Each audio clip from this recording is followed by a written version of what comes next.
Hello everyone, आप सभी का स्वागत है लेट्स स्टडी द बेसिक में। मेरा नाम मीनू शर्मा।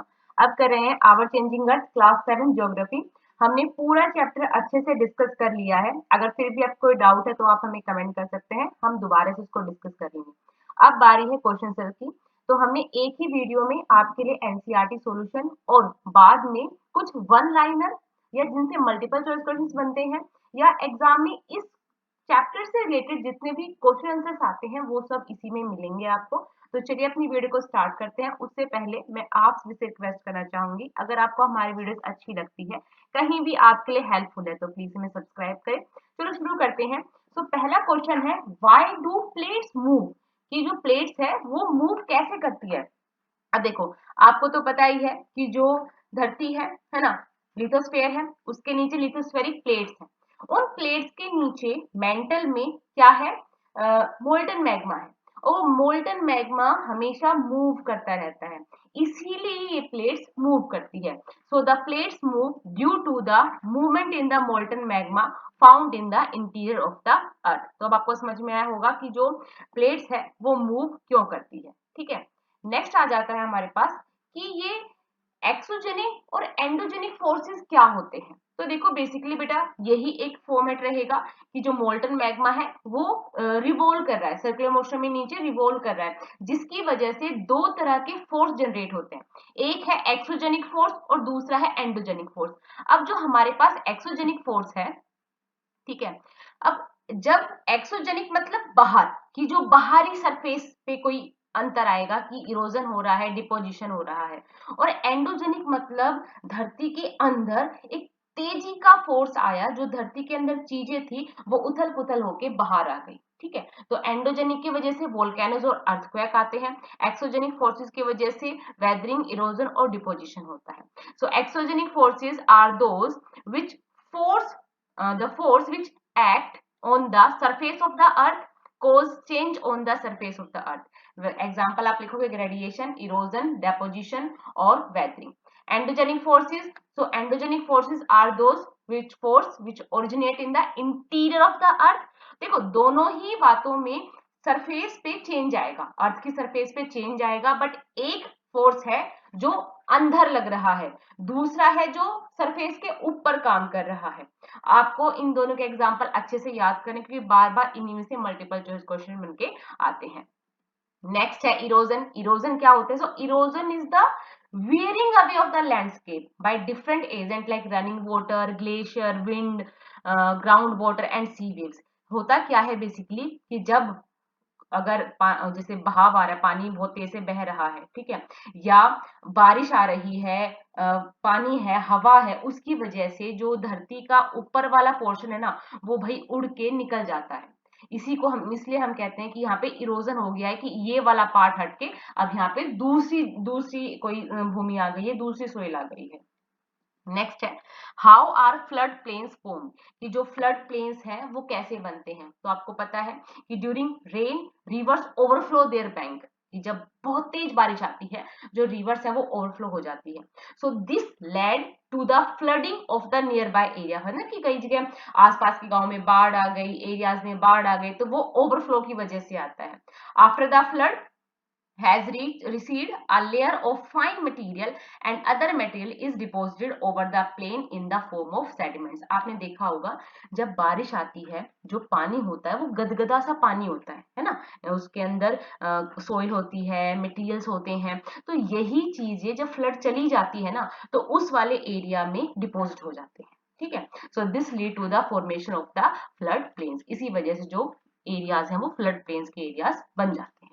नेक्स्ट है, व्हाट आर सैंड डून्स? तो सैंड डून्स क्या होते हैं? तो sand dunes are the heap of sand deposit at a place by the winds action in the desert area. तो आप एग्जांपल लिख सकते हो कि जो चाइना में लोएस हैं या जो डेजर्ट्स हैं वहां पे आप सैंड डून्स को देख सकते हैं। How are the beaches form? अब ये बीच कैसे बनते हैं? So sea waves strike the coast, है ना भाई, सी वेव्स हमेशा ऊपर नीचे से आती जाती हैं और वो क्या करती हैं, कोस्ट पे स्ट्राइक करती रहती हैं।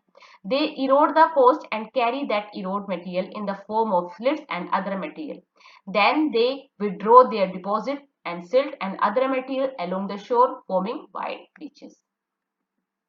What are oxbow lakes? अब ये ओक्सबो लेक्स क्या होता है? आपको पता है कि जब लेक्स या जो जब रिवर है ऊपर से आ रही होती हैं, प्लेन्स एरियाज में आती हैं, तो वो ऐसे पूरा ऐसे मोड़ के हिसाब से आती हैं। तो क्या होता है कि ये मिनिएंडर्स बनाती हुई चलती हैं। जो लूप है ना, इनको हम मिनिएंडर्स बोलते हैं। तो ये यहाँ पे मिनिएंडर्स बनाती हैं और यहाँ पे ये अपने जो सेडिमेंट्स हैं या सोइल्स का जो भी पार्ट लेके आते हैं वो यहाँ पे डिपोजिट कर देती है। कुछ टाइम बाद क्या होता है, जब इनका जो धारा है, जो करंट है, कम होता है, तो यहाँ पे कुछ एक ऐसा पार्ट छूट जाता है जिसको हम क्या कहते हैं, जिसको कहते हैं ओक्सबो लेक्स। क्या कहते हैं हम? Oxbow lakes. So when the meanders loop is cut off, ठीक है, the main river is form a cut off lake and its shape is like an oxbow, hence the cut off lake is called oxbow lake, ठीक है। Which is not an erosional feature of the sea waves, that's beach. The depositional feature of a glacier is, जो glacier से होता है वो moraine होता है। So which is used by the sudden movement of the earth, that's volcano. Mushroom rocks are found in desert areas. Oxbow lakes are found in river valley. Okay, ये आपकी multiple choice question, ये आपके NCERT में ही given है। Match the following. अब देखो, glacier, glacier को आप किससे मिलाओगे? तो ग्लेशियर किससे मिलेंगे? रिवर ऑफ आइस से। Meanders rivers, beaches seashore, sand dunes deserts, waterfall hard bed rock और earthquake vibration of earth.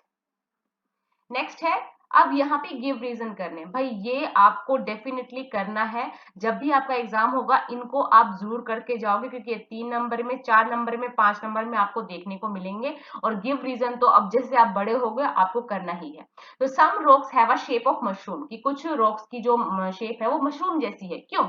Reason बताओ। So some rocks have the shape of mushroom because of the following reason. और जब आप उनको ऐसे points में लिखोगे तो ज्यादा अच्छा इफेक्ट पड़ेगा। So when rocks fall in the course of running dust storm, the suspended particles of sand strike the lower portion of the rock and erode them. कि जब हवा चलती है ना, तो हवा जो डेजर्ट एरियाज में जो हवा चलती है, तेज विंड्स चलती हैं, तूफान आते हैं, तो क्या होता है, जो नीचे का पोर्शन होता है रॉक का वो इरोड होना स्टार्ट हो जाता है। तो नीचे का पोर्शन बार बार इरोड हो, जैसे नीचे का पोर्शन तो हो जाता है शैलो सा, ठीक है, पर ऊपर का पोर्शन वो अनअफेक्टेड रहता है, अनइरोडेड रहता है, इसीलिए ये वाला फॉर्मेशन बन जाता है। So when rock fall in the course of running dust storm, the suspended particles of sand strike the lower portion of the rock and erode them, and the upper portion of the rock remains unaffected and uneroded. In course of time, the rocks take up the shape of a mushroom. Flood plains are very fertile, कि जो भी बाढ़ के बाद planes बनते हैं बहुत fertile होते हैं। तो हमने इसका रीजन पहले बता दिया है कि जब भी फ्लड प्लेन्स, जो फ्लड आती है तो वो अपने साथ सिल्ट मटेरियल सब कुछ लेके आती है, और due to spread of the new silt the flood plains are fertile areas. Sea caves are turned into stacks, कि कभी कभी जो समुद्र में केव्स बन जाती हैं, जो पहाड़ों में केव्स बन जाती हैं, वो कई बार सब कुछ हट जाता है, सिर्फ स्टेक्स बचते हैं, सिर्फ डंडे बचते हैं। क्यों? The sea waves strike the coast and erode the soft rock, hard rock remain uneroded. This action result in the formation of sea caves. In course of time, the roof of the cave also come down due to erosion, and the arms wall of the caves remain standing like pillar. And these pillars like formation are termed as stack. कि क्या होता है, बार बार सी wave strike होती है coast से, इरोड करती है soft rock को, ठीक है। इससे क्या होता है कि बार बार ये सब चीज होने से सी केव्स है वो स्टेक के रूप में बदल जाती है। Buildings collapse due to earthquake, कि जब भी अर्थक्वेक आता है बिल्डिंग्स कोलैप्स हो जाती है। क्यों? रीजन बताइए। So most buildings are not build made earthquake proof, कि बहुत सारी ऐसी बिल्डिंग्स बनाई जाती है जो अर्थक्वेक प्रूफ नहीं होती, कि थोड़ा सा भी शेक हुआ वो गिर जाएंगी। So when the earthquake strike, the building are not capable of resisting the vibration of the earthquake. भाई ऐसा नहीं है कि बस ऐसा ही हिला, जो वाइब्रेशन होता है, जो शेक होता है, बहुत ही बड़े रेजिस्टेंस का होता है। तो इसको जो कुछ बिल्डिंग्स हैं वो कैपेबल नहीं होती इस वाइब्रेशन को रजिस्ट करने में। And they tear apart due to shallow foundation, substandard inferior material and lack of adequate steel, कि अगर उसको अच्छे से उसकी नींव नहीं रखी गई है तो वो जो बिल्डिंग है वो गिरनी ही गिरनी है। And they collapse and fold down like a pack of paper और कार्ड्स, और फिर वो जब अर्थक्वेक आता है, वाइब्रेशंस होती है, तो वो ऐसे गिर जाती है जैसे कोई कार्ड का घर बना था और वो गिर गया। ठीक है, अब वेरी शॉर्ट क्वेश्चन करते हैं, क्योंकि आपको एक ही वीडियो में सारी चीज मिलेंगी, ठीक है, क्योंकि बार बार अलग अलग वीडियो बनाने का मतलब है ही नहीं, स्टार्ट करते हैं। So what do you know about the lithospheric plates? तो आपको पता है कि अर्थ क्रस्ट में बहुत सारे लार्ज, छोटे मोटे, स्मॉल, रिजिड, इरेगुलर शेप की प्लेट्स हैं, और ये ही कॉन्टिनेंट के नीचे भी बिछी हुई है, कि कॉन्टिनेंट जो बना हुआ है वो उसी के ऊपर बना हुआ है। जो ओशन का फ्लोर है, मतलब समुद्र है, समुद्र के नीचे भी तो कोई फ्लोर होता है ना, वहां भी ये प्लेट्स होती हैं। तो how do lithosphere plates move? अब ये प्लेट्स मूव कैसे करती हैं? ठीक है, तो ये बहुत ही स्लोली मूव करती है, कि एक साल में कोई बस एक फ्यू मिलीमीटर तक ही मूव करती है, आपको पता भी नहीं चलेगा।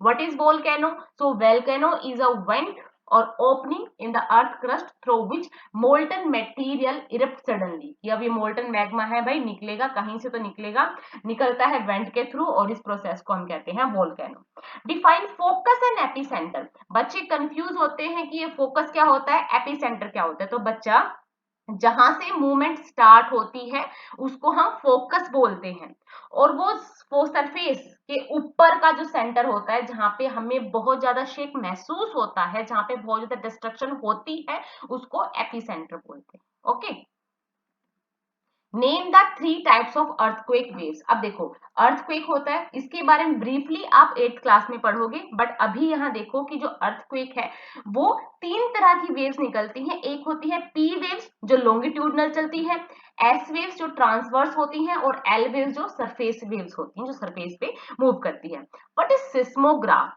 तो seismograph is a machine which measure an earthquake, और स्केल का नाम क्या है, रिएक्टर स्केल। ठीक है, so which earthquake is classified as a major earthquake? आपकी एनसीईआरटी में छोटे फैक्ट्स में दे रखा है कि 7.0 मैग्नीट्यूड का अगर अर्थक्वेक आता है तो बहुत ज्यादा वो मेजर अर्थक्वेक लेके आता है। ठीक है, मतलब बहुत ज्यादा डिस्ट्रक्शन करता है। Where is Victoria Fall located? Victoria Fall कहाँ पे है? So it is on the border of Zambia and Zimbabwe in Africa। Zambia और जिम्बाब्वे की जो बॉर्डर है अफ्रीका में, वहां पे आपको ये देखने को मिलेगा। नेक्स्ट है, व्हाट इज डेल्टा?